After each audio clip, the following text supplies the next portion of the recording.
بسم اللہ الرحمن الرحیم۔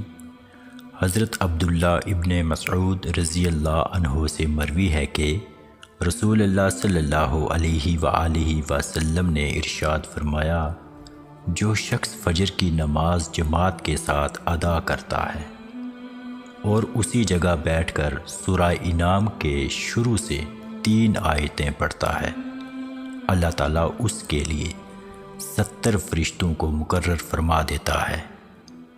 یہ فرشتے اللہ تعالیٰ کی تسبیح کرتے ہیں اور اس کے لیے قیامت تک دعائے مغفرت کرتے رہیں گے۔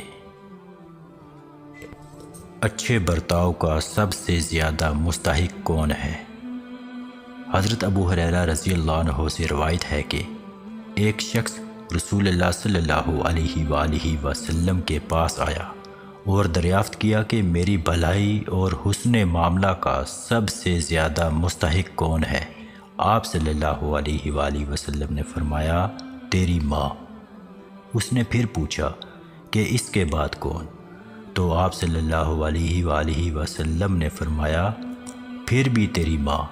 اس نے چوتھی مرتبہ پوچھا کہ اس کے بعد کون؟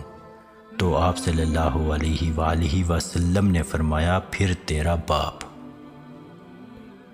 تکلیف یا مشکل کے وقت دعا مانگنا۔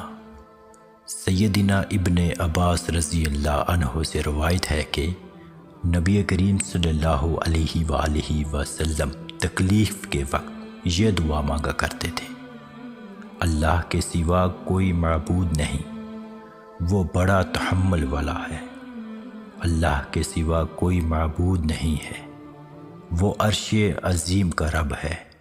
اللہ کے سوا کوئی معبود نہیں ہے، وہ آسمانوں کا رب ہے اور زمین کا رب ہے اور عرش کریم کا رب ہے۔